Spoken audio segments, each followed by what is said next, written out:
Hello, viewers around the world. You are welcome to yet another edition of our program, our Monday Starters. It's a lively update conversation program called Between the Lines. And I'm here, McGodwin Iweju in Milan, Italy. Joining me also from Lagos, Nigeria is Ogbeni Raji Rasaki. Raji Olalayinka. How are you, Ogbeni Raji?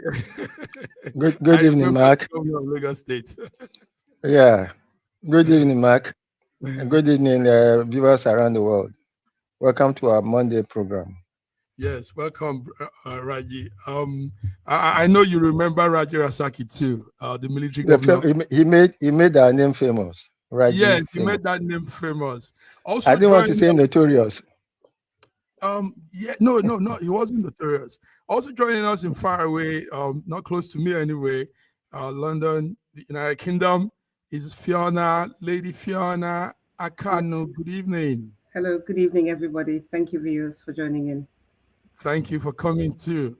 Um, Good evening, uh, Fiona. gen- Good evening, Sarah. gentlemen, Yes, sir. Raji and Fiona, like you know, this is our program, our Monday starters, week starters, where we give these lively updates, we converse with ourselves, and we refresh the minds of our viewers that are scattered around the world. So we are on to Between the Lines, and it's 6th of May, 2024. 6th of May is bank holiday for some countries in Europe. But Nigeria and some other countries had their Labor Day on the 1st of May. Yes, yes. Fiona, how are you enjoying the bank holiday? We see you look fresh. Slept so well. Well, it's just an opportunity to relax and spend time with family and friends and just get ready for the week, really. So, yeah, Get ready for the week. So tomorrow you hit the road. Boom. sure, sure. Ah, for sure. Okay, somebody hitting the road for us, gentlemen. We are going to do something today. What we're doing is we're going to discuss the issues. There are news updates, but I want us to go deeper in looking at all angles of each of those updates. So somebody that is hitting the road now as president is former Vice President Atiku Abubakar. Atiku Abubakar has become a whistleblower. Uh, Somehow, he's also giving out some, because it takes a thief to catch a thief. Is that not so, Raji? Well, more or less. More or less. Okay. Anyway, Atiku Abubakar has said that awarding that contract of the Lagos-Calabar Coastal Way was done in a rush. And he says demolishing some businesses also for that construction of that road doesn't send a good signal to investors into our country, into Nigeria. Now, the first word we're taking note of is the contract was done in a rush. It was given out in a rush. Now, he broke it down. And what he said is, like you all know, Raji, like you know too, a company owned by Gilbert Shaguri. Gilbert Shaguri is the parent firm, the parent company that is handling the contract for that coastal road. And now Gilbert Shaguri has the son of the president, the sitting president, Bola Ahmed Tinubu's son, Sheyi Tinubu, as one of the board members of the company of Gilbert Shaguri. And take note that normally, viewers, those of you watching, normally when there is a project, what they do is they bring bidding, they bring different investors, different contractors, and everybody gives out their bidding, their, estimation, da da da da. But in this case, it's not done so. So let me start with Fiona. Fiona, the road from Calabar to Lagos to Calabar, and what Atiku is telling us. Right. So I don't think that what Atiku is expressing is something that is particularly foreign to majority of Nigerians. So what he's saying does not sound particularly strange. I think with any contract anywhere in the world, there should be some kind of tender process. even if the tender is not open, at least we should start to understand the major players in the tender at a certain point. So the fact that this has all happened in breakneck speed is obviously something for us to shine a torch on. Of course, we know that over the years, this is a project that has been kind of been in the argument could be that, well, this is something that's been agreed a long time ago, so we just decided rather than to talk, we'll be doing it. The other thing that we need to shine a light upon is this Sheyi Tinubu's latest position within this firm. Really, it kind of stinks. So if we're just looking at it on the on the merits of the case, etc., it sounds and it looks a bit not very straightforward that the current president's son would be on the board. It just all of it just kind of it just feels a bit uncomfortable. For any people that are looking to invest in Nigeria, I think I've said it and I've said it time and time again that I don't know what it will look like for somebody to junk $140 million project to make way for this what is, I understand, a 15 trillion naira project. We haven't seen, we don't understand the cost. We don't know what the markers are. We don't know anything about the smart things that have been put in place. We don't know how it's going to be measured. We don't know anything. We just know that 15 trillion naira is going to go down the drain somewhere, and we have no understanding of what's going on. So of course, this is something that should be concerning every single Nigerian without exception. Something that should be concerning every single Nigerian without exception. And without exception, we have our man, George Chuku from Toronto, Canada. George, can you hear us? We see you in the car. Yes, I can. Can you hear me? Yeah, we can hear you. Good. You're welcome, George. I heard your discussion concerning the situation happening in Nigeria with the Lagos-Calabar road. Yes, George. Yes. That's it. We started by saying we have a new whistleblower in town. And I asked Raji, I said, it takes a thief to catch a thief, It's a thief that knows how the other thieves cooperate. So, and Raji said, yes, somehow. So, but the discussion is Atiku has become the new whistleblower, and he's saying a lot. Yesterday till this morning, the man has been dropping a lot of information that people are, wide mouth open. Now, Fiona just broke it down. One of the things he said, George, is that number one, the contract was given in a hush-hush way. George, you are a businessman. We all know that contracts are not just something you just say, hey, you come.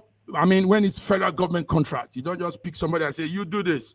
You put it out, bidders come, everybody, the best price, the best amount or expenditure or a reasonable thing is the one that you probably consider. But in this case, the man just said, hey, Shaguri, run this deal for us. And everybody's well, in government, usually there are loopholes, and there are things that they do, and this is one of those type of things, where they can attach a particular amount of money that can be used, they use it to siphon money from our revenue. So when you have a contract like this one, and part of the problem, the suspicion right here is that, the measure by which these things are, the processes is not very clear. There is a whole lot of questions that are around, coming from different areas regarding the speed in which this is being done, the reason why they did not go with the original plan and then change the plan in order to, go through the beach. And those are the things. Atiku is doing his constitutional job as an opposition. It takes a thief to catch a thief, but in this particular situation, they all know how they kill and how they chop, and that's exactly what this is. Because from the way you're seeing what is our 15 trillion naira is being budgeted for this one, another one is also forthcoming. When you see all of these happening simultaneously, these are the ways where trillions upon trillions of naira will be siphoned out of our revenue, out of our pockets, without even knowing it. So, there are ways of them doing this. And when they use a project like this, that's one of those ways. You saw Omar, he came out last week and started talking nonsense and couldn't even answer questions when one of the ladies. Yeah, Joy, we'll come to that. Yeah. Let me come to Raji. Raji, one of the things he said is also, and I wish we could also get Atiku on this platform. Raji, if you can do that, it won't be a bad idea. Let's hear him directly. He can come to this platform and tell Nigerians in diaspora what he's saying out there. Raji, he said Tinubu's son sits on the board of Gilbert Shaguri's company, construction company. Now that board selection was done last month, like we all saw. Sheyi Tinubu was announced as a board member. Raji, what do you think is playing out from your own perspective? I like how you say things. Go ahead. I've always said that this award was a paddy award. Yeah, you rob my. So now it is the time for Shaguri and Tinubu have always been in business. They are in business together. That's how Shaguri took over Eco Hotels, which originally belonged to Lagos State, and they are in charge of Eco Atlantic, which is also a humongous practice. Now, coming to Sheyi being on the board of Shaguri, it clearly shows a conflict of interest. If you are as a president, you are awarding a contract to a company which involves your son, then there's something you are not telling the people.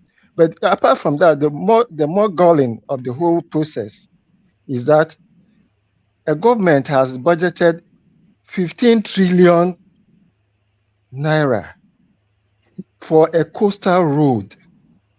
And I have a few questions. Must it be a coastal? Because if it's a coastal road, you are passing it through the coast. And most times along the coast, you hardly have too many dense population.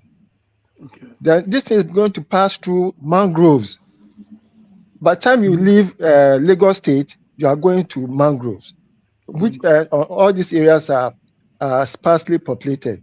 But then look at the humongous amount of money that is being used to build a road, whether it's a coastal road or a heavenly road. It is a road. It doesn't add to anything.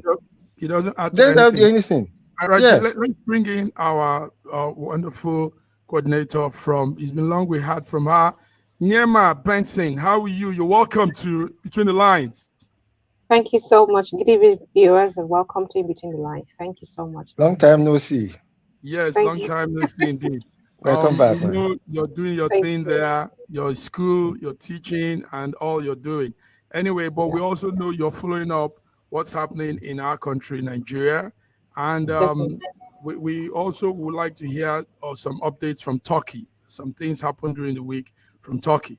So, gentlemen, let's come back to more discussion. That's it. That's the sad thing going on. Like I said, maybe we could get Atiku to come tell Nigerians in diaspora more of this. Sorry, can I just interject something? Oh, go ahead. One thing that Sir Raji is always mentioning is this 15 trillion naira, and it is actually very galling because, not in a bad way, but I've traveled by road in Nigeria recently. And to be quite honest, I think that 15 trillion naira would be better placed fixing the current infrastructure we have as roads than creating a whole brand new road when we have a perfectly capable road of taking people from Lagos to Calabar. That's just my feeling, that instead of investing this money in a brand new road, why can we not make all the roads in Nigeria currently fit for purpose? To add to that, I think, sorry, Mark, I think what is going to happen is that and that's why they had to start from Lagos, is that they'll just fix the Lagos end of it. because after the Lagos end, there's hardly any traffic on that road. On the existing road, as we have it today, 90% of the traffic is on the Lagos side. It's on the Lagos side. From Lagos to on the current road that we have. If you travel on that road, it is scanty. By the time you leave the old western region, you cross Asaba. There's hardly and there's hardly any traffic. And a lot of the traffic and a lot of that traffic is actually caused by the bad roads.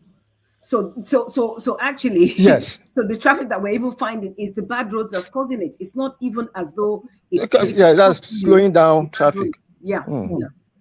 Thank you, Raji. Thank you, Fiona. Fiona, that pivotal point you gave out was real strong. Why not use the money, this whole 15 trillion, to amend or repair these damaged bad roads? I mean, we saw the other one where the trailer got stuck in the muddy water. And do you want to know the reason why that is not being done? That's a trunk B road. That's a trunk B road. Do you know the reason? Do you know the reason why that is not being done? Mm-hmm. But you got to understand the modus operandi of this government and the rest and the past governments. The reason why it's not being done is you can feasibly see the roads being fixed and money being spent, and eventually what will happen is that tactics and the strategy that they have to impoverish the nation and make sure that everybody is at a dire beggarly mentality and beggarly state will not, you will not give them the kind of money that they want. They can't steal from there, because you will see the money being spent on different parts of the country, different roads, creating jobs, but they don't want to do that. But to get a budget 15 trillion naira on this particular road that is, that's not going to be even, I can guarantee you, like what Raji just said, once they finish that part of a Yoruba land portion, that will be the end of it. But that money has already been budgeted for this. And it is not like, when it is budgeted, that money will be taken out of the account. Sometimes, they might even just take that whole money and say that it's being paid to the contractors. And that money is not being paid to anybody, because there is under the table type of situation that is happening. That is our country there.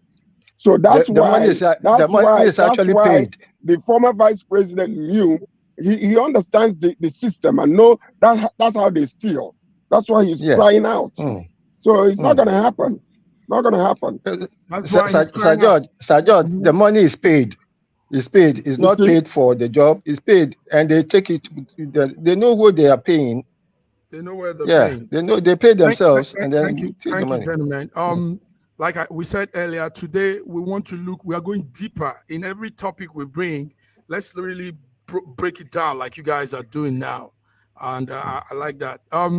Yes, gentlemen, ladies, Lagos state government and some states are doing something called illegal demolition, breaking down houses, crackdown on illegal structure, they call it.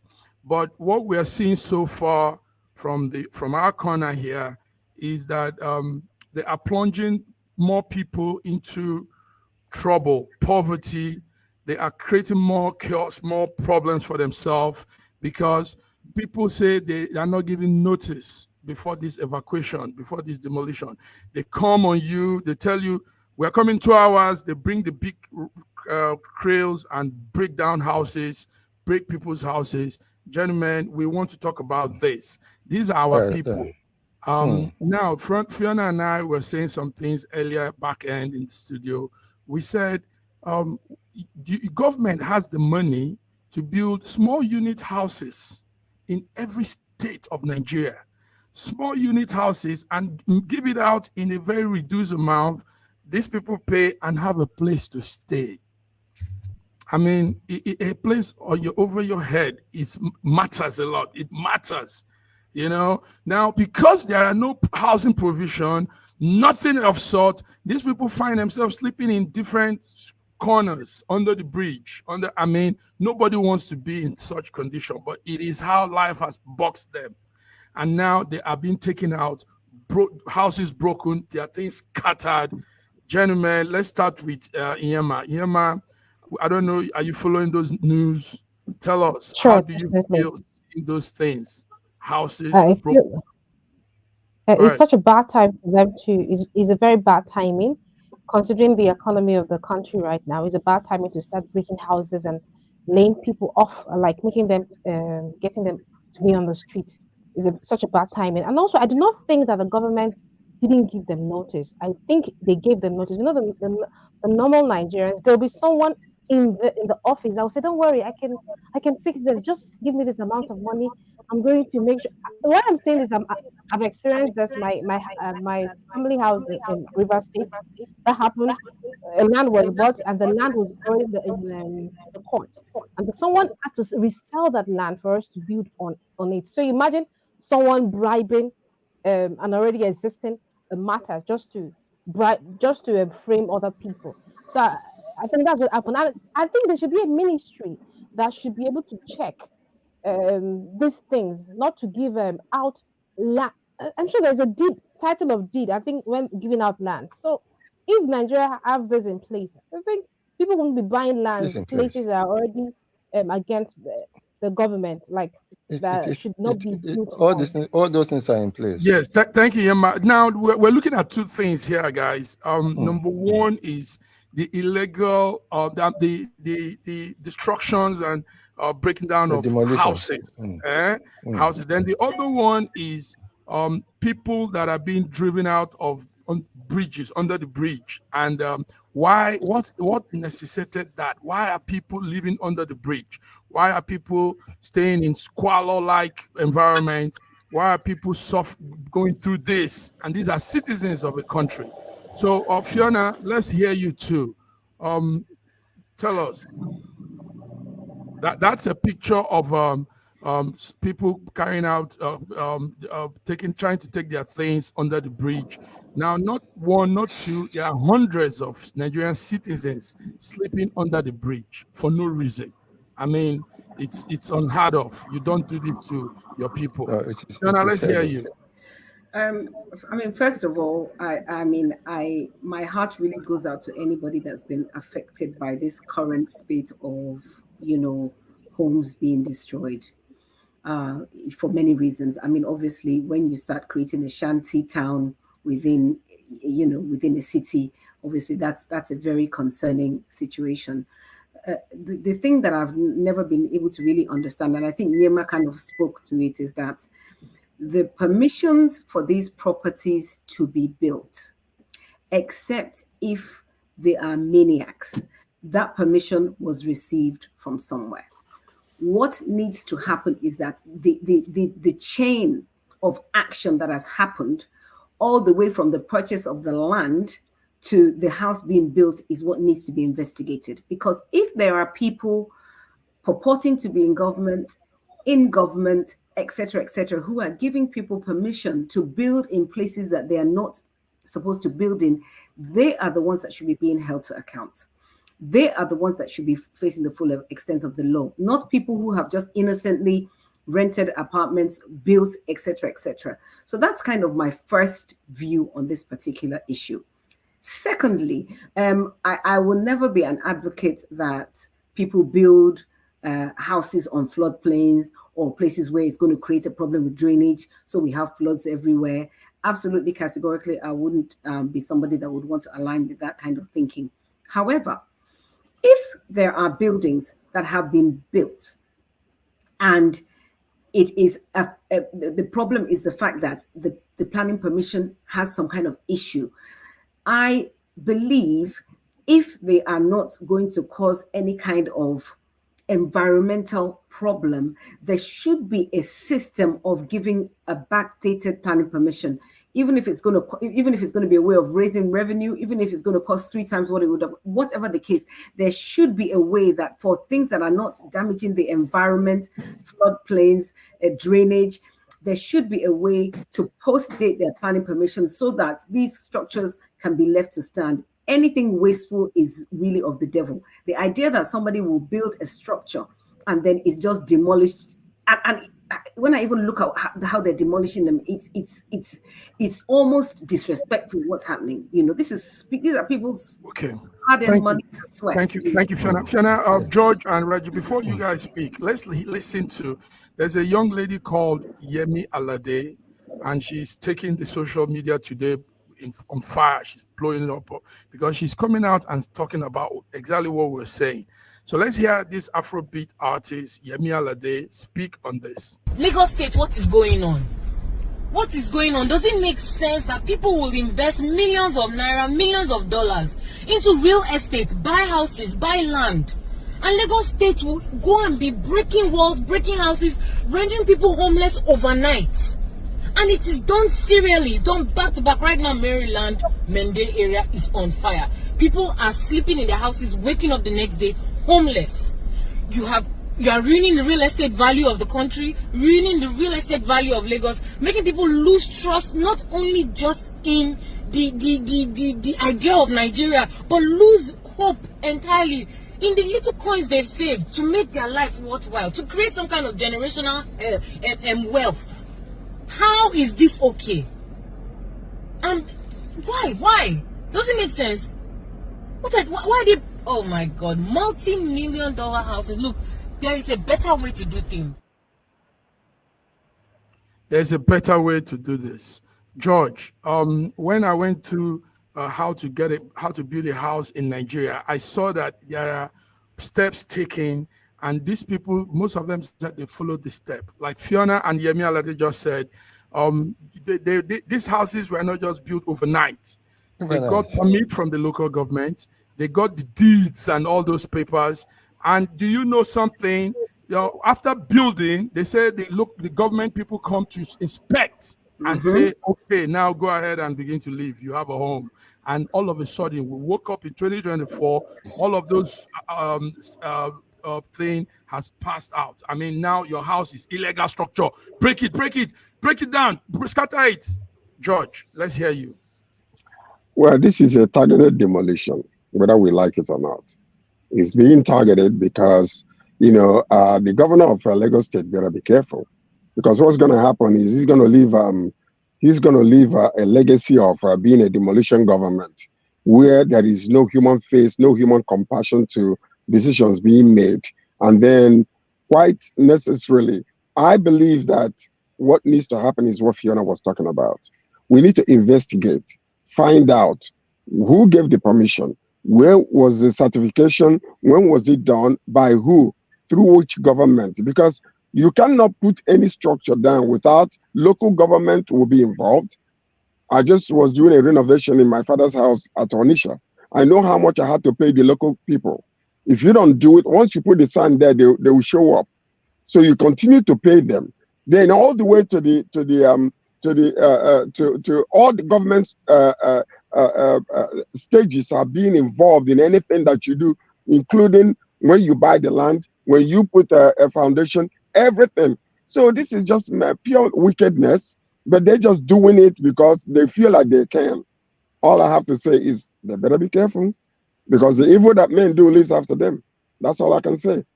Because number one is somebody gave permission, somebody gave certification, somebody did everything, and you just targeted certain group of people or certain places to demolish. If you go to Lekki phase 1 and phase 2, most of the structures there did not go through the same processes these people went through, and even if they did, they are not completely 100% legal. But you're targeting certain areas and demolishing these poor people that just put money together to put a roof over their head. I don't know about Buhari government. They better be careful. Thank you. George, one thing you note is, yes, Reggie, I'm coming. George, it's not only Lagos. So Port Rivers is going through the same. Abuja is going through the same. And some states are all experiencing this early morning breakdown, demolition, early mornings, pulling down people's homes. And we heard what Emefiele have said. Raji, let's hear you too. You are in Lagos, and you probably see some of this. I'm always saddened when I see demolitions going on. I know that there are rules, but rules are made for men, not men for rules. And there's nothing that it should be so sacrosanct as that. You realize that most of these people who are very happy at demolitions have never put two penny together to do any investment in their lives. They are mentally poor. They are wicked beasts that take joy. If you see what is going on so many social media about the support for these demolitions, now ask them. I agree that they might have been given notice, and I align with what Sir George and Sister Fiona have said. Before you put one block on top of the other, there are processes you have to go through. You can't just move onto one land and start building without the local authority being aware of every stage. So why is it that now after the building has been completed and you see a beautiful edifice, and because of past road or whatever, you are now going to demolish that building with all the millions that have been spent on it? It is insane. It is devilish. It is pure wickedness.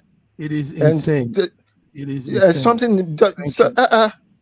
Okay. Now, Yama, the commissioner for environment and waters in Lagos State, they call him Tokunbo Wahib, reacted to what the people were saying.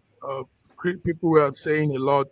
He said that number one is that a lot of those buildings are illegal structures. Number one. He said number two, that they gave out notice before those buildings were taken down. But we are hearing otherwise from most of the occupants of those buildings. Nyama, tell us, will this happen in a sane country? Raji just talked about insanity. I mean, wickedness of man. Will this happen in Turkey? Will you wake up one morning and say, "I'm taking down this home, get out"? Tell us. It definitely will. It cannot happen in Turkey. Definitely. So, what are the processes to that? How does it happen in a modern, in a civilized society? In Turkey, before something like that would happen, the government should have given an alternative, like another houses where these people move in. I remember when the earthquake happened. I know what the government did. Like, they made sure they gave them houses. They were displaced people. They were displaced from their homes through natural disaster. They gave them houses. So it will never happen in Turkey. I can even see where people were moved from under the bridge. Yes, and they were arresting them. Like, these are homeless people. You're arresting them for what exactly? Did they come to steal? Every country has homeless people. I know in Turkey here, homeless people are being paid monthly. So, like, they're paid because they are homeless. But in Nigeria, in my dear country, they're arresting homeless people for being homeless. I mean, it can never happen here. I really sympathize with people. Like, I felt bad. And there were children watching their parents being molested for being poor. Like, it's going to live with them for a long time. For them to say, I was living, like, no. Like, my heart was broken. Seriously, my heart was broken to say that. Why are you arresting these people, for God's sake? What did they do for being homeless? Everything is, of course, are not equal. Everybody cannot be rich. I think the government, it cannot happen in the same country. It cannot happen in the same country. Gentlemen, we all stand together and condemn this whole thing.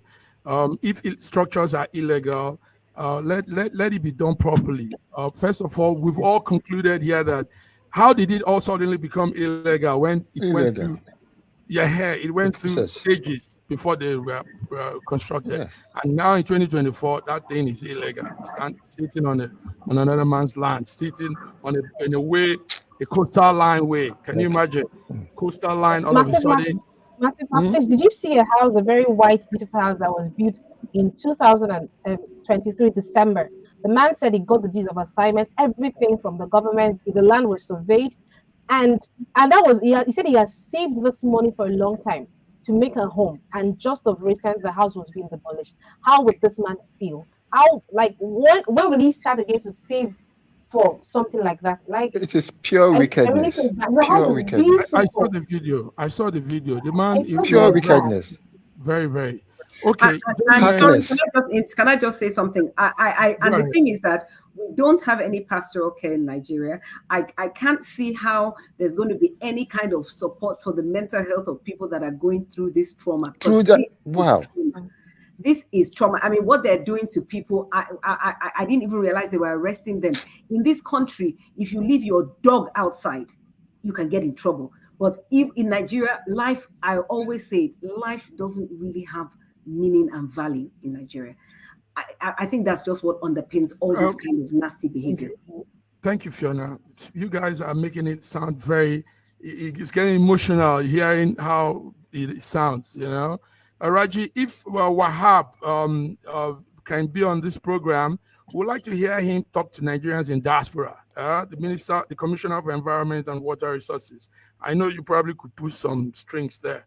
We'll see about that. Tokumba Wahab. Yes, let him come and tell that Nigerians in diaspora are really worried, seeing their families being treated like I mean, not even like what's that word? Asylum seekers. You know, it's worse. They are worse than asylum seekers. In their own countries. In their own country. You know, in your own father's land. I mean, where else? You know. George, listen to this. You see, this type of presidential political system that we have, we need to look into it seriously. That's number one. Number two, do not forget what happened in Niger. Don't forget what happened in some of these other countries. It is because of this type of situation where these people have the impetus and don't caring attitude in dealing with the nation. And then all of a sudden, a group of young people will just say, thus far, no further. We're not going to take this anymore. Because this is exactly how it happens. Because you feel like you're becoming a demigod. You can do whatever because nobody can touch you. That's exactly how young people can rise up one day and take over the government. And we're here crying out, please, listen to the cry of the people. Please listen to the cry of the people. They're dying daily. They're crying over decisions being made without human compassion. They don't want to listen to this. Until tomorrow, everybody will start crying, oh, what happened? These are the stages of where people can come to the place where they are so frustrated, and then all of a sudden a group of people will just come and say, if we die, we die. We're going to take over. So Nigeria better pay attention, because these things that are happening under this government is bringing people to the place of a point of no return, where one day something will happen in that nation. We don't want it to happen. The government, you better be careful. Put human face and human compassion on decisions you're making from state to state and the federal government as a whole. Because you guys have taken it so long ago, and we're just saying this. You're saying it. Sorry, Sir George.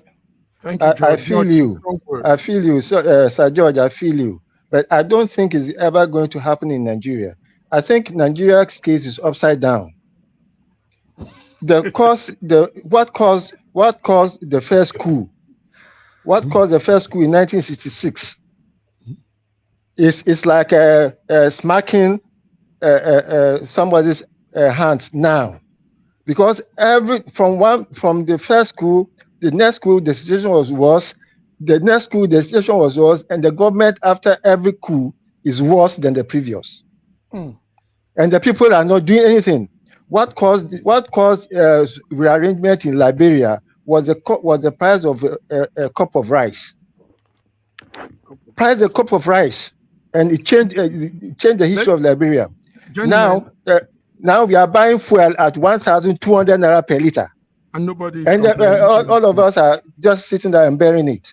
There's something wrong with the mentality of Nigerians. It's terrible. This country is upside down.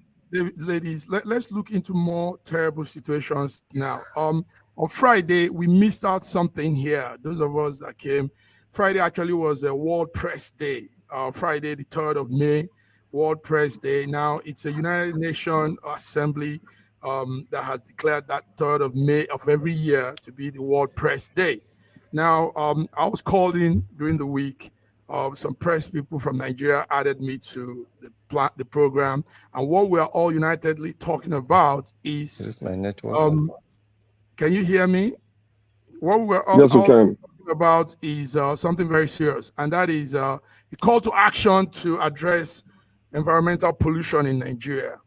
Gentlemen, it is in our power, you guys in diaspora, we in this platform, to really ring this bell and shout, make the battle cry.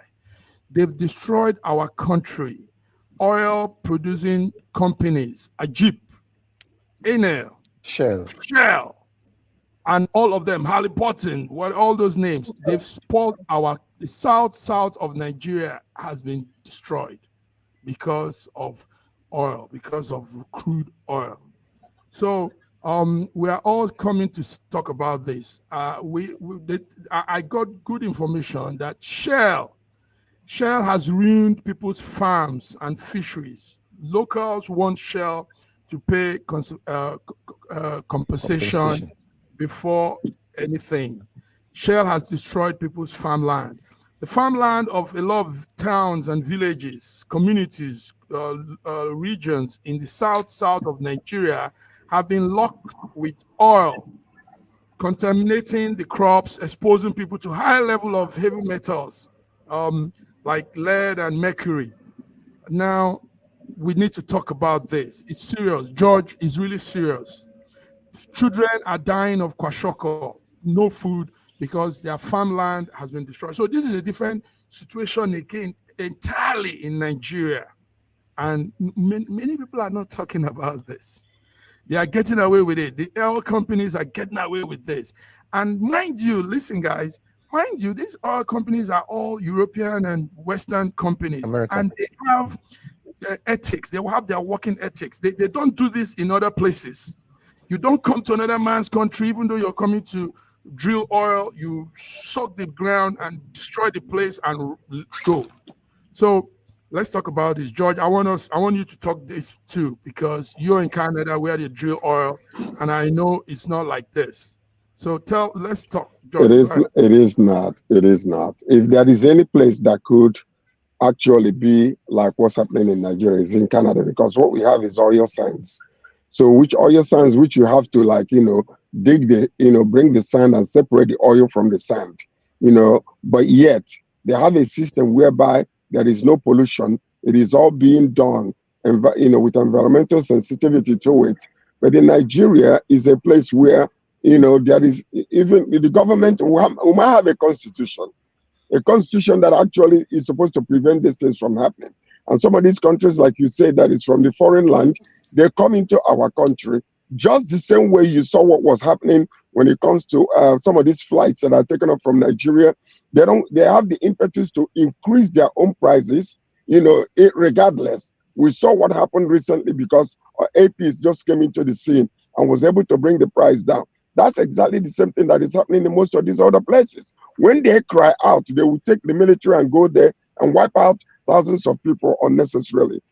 But people are dying, but nobody is recording nothing. Nobody is complaining. And the people that are on top, the leaders in these communities, are being bribed daily to shut up so that they will make noise. They won't make noise anymore. So enough is enough. All we are saying is let the government rise up and take charge and do what it's supposed to do. Instead of just demolishing houses and destroying places, our environment is being completely, messed up, and nobody's saying anything. They need to wake up. They need to wake up and put charge upon these companies that are coming into Nigeria, so that they can actually, have them to be the ones that will, pay for, cleaning up the environment. If you destroy their lands, they're not going to be able to. They're not going to be able to farm anymore. If you destroy their waters, fishery, and all those things that they use their water to, you can go there and get some fish. It's all going to be gone, and it is gone. It is gone. Fiona, yeah. Fiona, you are from the south of Nigeria, and part of that part, your state is also this rich deposited state where you have the crude oil coming. Now, the information I got, Fiona, from many of your journalists, media people from that part of Nigeria, is they've destroyed the ecosystem. They've destroyed the farms. They've destroyed everything. People are exposed to high level of metals like chromium, lead, and mercury. and they are dying. Fiona, as a Nigerian from that part, and now you're here, what's your take on this? How do we start? How do we get this? So it is true that that these things are happening is not false. Some of these cases have actually been in court with some of these oil companies for years. I even know of some court cases that have actually been won in the region, and the sort of amounts we're talking about that have been scheduled for payout are huge. But I also know that that money is not going to get to the people, because I've been privy to conversations when people are discussing, I mean, we're talking real money. And I realize that even at the times where Nigerians are responsible, just like we were during the slave trade for selling our brethren, we're also partially responsible for this situation. And it's because of money. Because there are people that are receiving money, I don't care what anybody tells me, from these oil companies. The oil companies themselves also are making sure that the cases drag on and on and on. There was a ruling 2022, I think it was, here in England. People flew in for that. I know completely, they flew in. It was ruled in their favor, this, that, the other. I know the amount of money that was supposed to be disbursed. Until today, that money has not come. So, the people are pushing, people are pushing for litigation. People are pushing because it's devastation that's happening there. But the truth of the matter is that even when that money comes, what will happen is that the people on ground, they'll get peanuts, and the big boys, the people that currently dredge oil, the people that currently bunker oil, are the ones that are still going to get that money in the end. Sorry, that's what's going to happen. That's what's going to happen. Thank you very much. It's devastation in a very large scale. Yema, you are also from an oil producing state, and it's all over, everywhere. Vast areas of all those places have been destroyed. The ecosystem have been destroyed. Pollution, environmental pollution, everything has been destroyed. How will you address this? If you were to begin to seek solution, well, how will you begin? Yema? I would say post-colonialism is just a political definition. It has not really ended. Like, it's not happening in Nigeria. There's nothing. I think we are still in the colonial era where the colonial masters are still doing what they do, like coming to they rip the land and take things, and they don't care about the people. They just take things. It's still happening in Nigeria. I'm from I'm based in Port Harcourt. That's where my family are based, and I know how it is. The air we breathe, the air we breathe there is very bad, very toxic. I remember after cleaning the house, as you're going in, coming out, you see dust, and that dust is not natural dust. That's from the oil and everything everyone has been affected. So yes, is that bad? Is that really bad, Massive Mark? I think we still have the government that are in charge of these things, are still taking money from this people. There are no laid down rules. There are no laid down rules for them to work on. You're breeding oil from this place. This is what you should do. Don't be careless about it. I remember last time where a plane was flying from, I don't know where it was flying from, to dig oil in a place, even when it was not allowed. So you can see that there are people in the government that are actually encouraging this. Yes. Encouraging this. Thank you very much. Thank you. Raji, yes. What we had also is that sustainable development cannot really move in Niger Delta because of all of this, because a lot of places have been destroyed.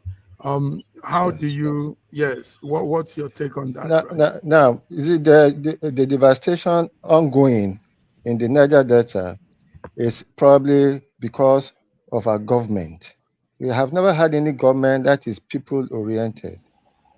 When Obasanjo was living in 1978-79, there was a gas reinjection decree. By the time he came back, Nigeria was still flaring gas.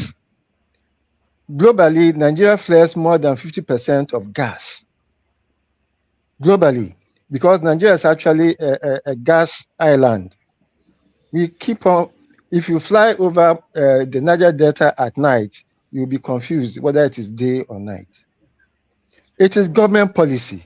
And what the government has done in connivance with the oil companies is to destroy every Niger Delta personnel who has the confidence and the courage to stand up against the oppression. That's what they did to Ken Saro-Wiwa, and that's what they did to as many of them as they could not buy. They eliminated. If Niger Delta were not in a minority area, I don't think what is happening there could have happened. If oil had been discovered in the north, in that majority area of the north of the Hausa land, or in the west of Yoruba land, none of those nonsense going on would have happened, would have been allowed to happen. We cannot devastate our land. It's because we are in the minority areas. All right, gentlemen, a few seconds, we'll be back. In a world where news flies around every minute, you need the ability to relate and connect with what matters and stay up to date. Schengen Story Media News Echoes is Africans in diaspora and back home leading English news network. One of the most respected and trusted sources for news updates on current affairs as it affects global Africa.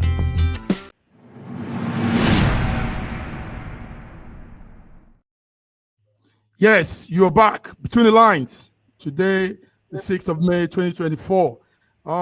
Guys, it's been Nigerian gist, because a lot is happening and there's still more to talk. We need to talk about this. This one adds up to the earlier discussion too. Nigeria has a problem of litter, problem of people littering everywhere with plastic bags, bottles, surgical face masks, all kind of dirty things, chewing gum, puff, all pure water bags, peanuts. Gentlemen, let's talk about this because it bothers us. We some those of us are out. We see how cleanliness adds up to progress. I mean, an environment that is clean brings in fresh air. Every day I hear people have malaria, fever, all these sicknesses. Believe me, it's as a result of the dirty environment. Guys, let's talk. Raji, let's start with you. Nigeria is everywhere is littered with dirt. Lagos, I grew up around Upebi, Allen, Maryland, Ikeja, all these places. When I see pictures of all those places today, I say, what is happening? Everywhere is like doghouse. Raji, can you help us make a sense of all this dirt? A young boy has started a movement where he says, pick the dirt, he's picking the dirt. But will that thing go far? We need complete change of mindset. The people need to really understand that they need to be clean conscious. I mean, it's from the brain. We eat, we lick orange and throw on the floor. We chew chewing gum, throw on the floor. Everybody just move. Oh, Yaleja, Yalata, Yaleron. Everybody's crazy. Tell us, Raji. It all stems from the training that we get at home and in school as children. I remember going through school. Although I went to night school, I know how we're trained to keep our environment clean. Cleanliness was said to be next to godliness. Mm-hmm. And if cleanness is next to godliness and want to be godly, you definitely, after being godly, want to be clean. You know, let me commend Lagos State for their trying with that, in most areas with their lawma. They are really trying, and even though their charges keep going up, but I don't want to talk about my state in Osun State. If you go to a typical Osun State market, you'll be sad. You'll be sad. And then there are very many homes too that do not have the proper latrines, and therefore defecation can be open. And in fact, it's sometimes taken as a habit when you go out into the environment, and then as you are defecating openly, you can get some fresh air blowing you and all those things. But we need to change. We need to change our perspective. It has to start from home. Raji, it has to start from home. Yes. Now, listen to this again, gentlemen. It's been said that about 119 million tons of waste is generated every day in Nigeria. But do you know something? Do you know that waste is also could be processed? It's something that's energy there. It could be processed for electricity, for water pump, so many things, but we're not thinking like this. Now we're littering the whole place. No. And we are not partaking using them. Do you know that? Let me give you a small example. I hope I'm not talking much, but it's a passion tonight, Do you know that here in Western Europe, in Italy, for example, the big malls, shopping malls, in the winter, because it's very cold, and you can't sustain the payments, So what these malls do is they gather waste. Beneath those big malls in Europe, in Italy, for example, are big chimneys, burning spots where waste are being burned, and is now converted into heater. Yes, I mentioned the Lagos State. Lagos State actually has a compost dump where they dump all those perishable waste, and they are converting them into fertilizer. They have a huge. Lagos State is actually trying. Trying. We need to see more. George, did you hear what we're saying? Yes, I did. Nigeria is dirty. Lagos State is trying, but it's still dirty. I see dirt on the streets. Pepi, I see dirt everywhere, oranges and chewing gum and everything on the ground. George, what way do we think we could bring in to really make our country look neat? First of all, is to reintroduce Idi Abo's doctrine. Fiona said this. This is it. Because if we Nigerians they need active leadership. You see, what we are experiencing right now is like a daisical attitude from top to bottom. A dead fish, when it starts thinking from the head. If Idi Abo, regardless, could institute a law, I came back to Nigeria and I could not believe what I saw. And this was like only 1 month after that law was passed. On Saturdays, people come out to clean. And, it came into their own belief system and their mentality that, even to throw trash on the floor, on the ground, your conscience will begin to bother you. Here I'm in Canada. I will hold on to my trash on this. I can actually throw it at where it's supposed to be, because it's a mentality. A lot of people are just, you allow them because nobody cares. So that's one thing that needs to be reinstituted. So to change people over this orientation. It's so sad. Thank you very much. Thank you, George. And like what you said, in Atlanta, Georgia, let me tell you a quick story. In Atlanta, Georgia, many years ago, a man who came from, one of these countries could not find a job. You know what he did? He was made a multi-millionaire through trash by collecting trash and converting it into different kinds of things, plastics and all that kind of stuff. So, Nigeria, we are crying about no job, this. We have so many infrastructure, so many opportunities in our own country where we can use trash to make money. Like what you just mentioned. Because we generate lots of it. We generate too much of it. We'll come to you, Fiona, because I know you said a lot about this earlier with me. Iema, give us one solution to this thing. Trash everywhere. I know Port Harcourt, I said in Port Harcourt is worth something. Port Harcourt is a beautiful city back in the days. But when people are throwing everything on the ground, everybody's just mad, moving, pepper, onions, everything is on the ground. Like you said, and every other person that said what was in my mind actually. One, that waste is business is actually money. That's one. And two, I would like to know what Donald Duke did in Cross River. I don't know if the Cross River I know before. Cross River was very neat. Everybody was so conscious of not throwing things, even spitting on the street. They were so conscious. What was that thing that he did? I don't know what he did. That's 2. And 3, I think sorry. I think yes, we should ask what he did, and also we should introduce this system where they say 1 trash you get 1 naira, 2 trash you get this. I think it really make you cannot force humans are like people you cannot really force to behave a certain way. You have to introduce something like the way we are now. People need to be enticed. People need to be enticed because we've outgrown that stage where we want to learn. Like I'm a kindergarten teacher here. I see what they do. Their kids, the way they teach them from very young age to do certain things, even how to eat, even how to sit. Like they grow in that. I see a kid eating better than I do.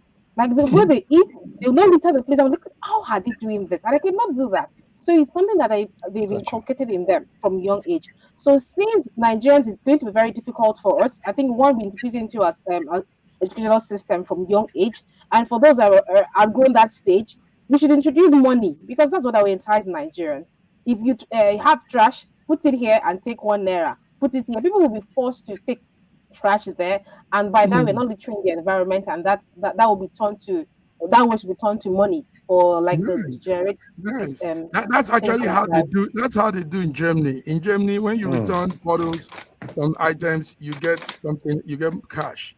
Nice. Yes, Master Mark, do you know that? I've joined business meetings where people were actually talking about waste in Lagos, how to come to Lagos and make money from waste. And what Turkish people here, I've joined that meetings. And we were thinking of how to bring young people to make money in Lagos. So you can see that waste is actually a lot of money. And people are even thinking of coming to make that money there in Lagos. So I wonder why we are not seeing that in Nigeria. Though we are seeing, but I think our politicians are more interested in let's round up with you. Thank you very much, Emma. You put it well. Fiona, let's round up with you. You are a Lagos girl, I know. I don't know how you feel seeing some of the places you grew up and how everywhere is littered, I mean, we can do better. So one of the scourges in Nigeria is this whole pure water thing. So it's the way people. So pure water is supposed to be like a refreshment, but when people are hot, they open the packet, they throw it in their head, and the literal next movement is the thing goes on the floor. So I mean, I think together with the people that produce the water, they also need to have a responsibility for that particular kind of waste, because obviously that gets into the waterways, it affects the ecosystem, all that. I think that's the first thing.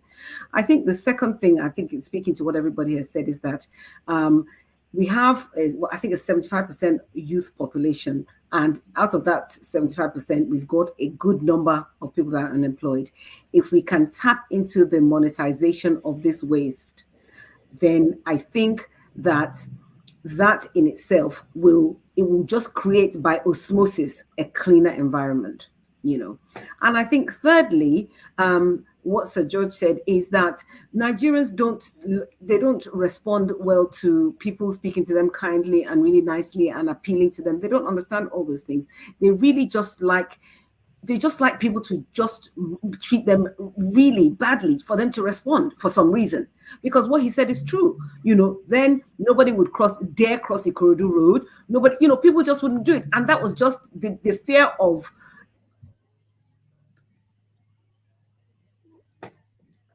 anybody getting hold of them was the beginning of that. With employed at once could bring about a change, and with time, if it's continuous, because I know on Thursday we have market environmental, and they clean the environment and everything. But the thing is, we have waterways full of all these bags, bottles, black Santana bags or whatever they're called. So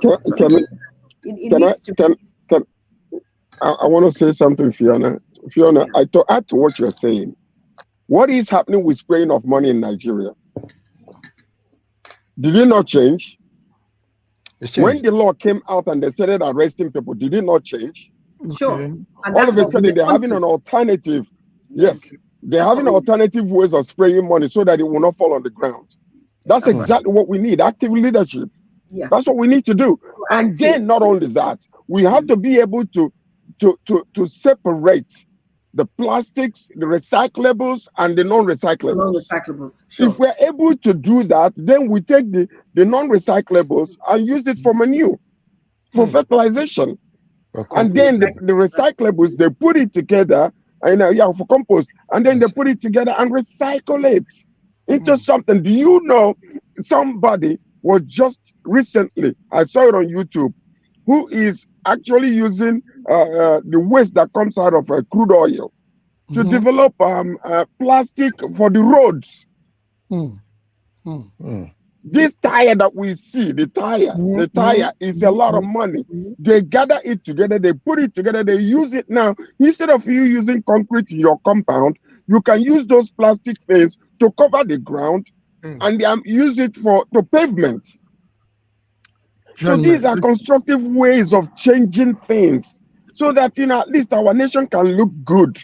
When foreigners come in town, I was in Uyo, I was telling, Fiona was asking me, if you were to move to Nigeria, where would you consider?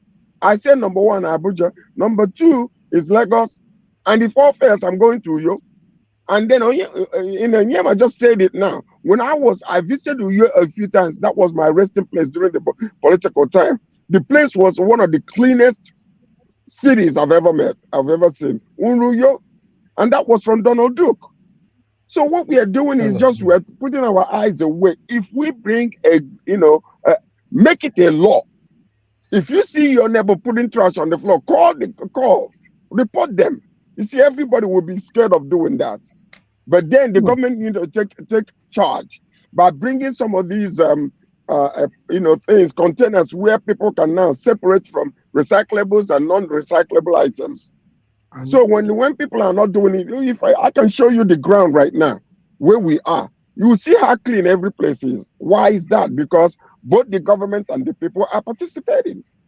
Straight up. Especially children. Children. When children see you put thing on the ground, they will say, sir, you drop that thing over there. Children, because they're being taught from school. So like Yema said, the schools also, Nigerian schools should be teaching cleanliness, littering the ground and all this. It should be enforced. They should make it a syllabus, a part of what the students are taught. Gentlemen, listen, we've done, so you guys have been, today has been a little bit more, we came out a little bit more forceful because these things have to be said. I will be talking more on this, guys. These are issues that we need to look into. Sometimes because they are there in Nigeria, and sometimes they are blinded from these things. So we are outside. We are still Nigerians, but we see these things and we can talk about it. So thank you all for talking. Raji, thank you for bringing us those updates. You've said, lawman, everything, but we need to see more action. So tell the lawman people if they want to come to talk to the Nigerians in diaspora. Let's sell some ideas to them. Look at what Yema said. Look, George. Look, Fiona. And I'm saying it here too. My country, they use waste to power their gas, their heater. Can you imagine? So let's give them some ideas too with what we tell them. And that is how it has been today. Viewers, thank you for tuning in. Between the Lines, Monday, SSM News Update. And we've checked out a lot of lines. Behind us too are lines. If you don't see them, we have lines flying in between our back. So guys, till we come again next week, thank you all for coming. Thank you, George. You were doing your thing, but you still took our time to be with us. We appreciate that. I have to. Yes. Thank you. Yema, thank you for coming. Yema, there's something. I have a message for Fiona when we go to the backstage. Okay. Oh, really? Okay, Fiona. Okay. I have something to say to you, Sir George, actually. All right, so until we come again, guys, have a beautiful day. Bye-bye. In a world where news flies around every minute, you need the ability to relate and connect with what matters and stay up to date. Schengen Story Media News Echoes is Africans in diaspora and back home leading English news network. One of the most respected and trusted sources for news updates on current affairs as it affects global Africa.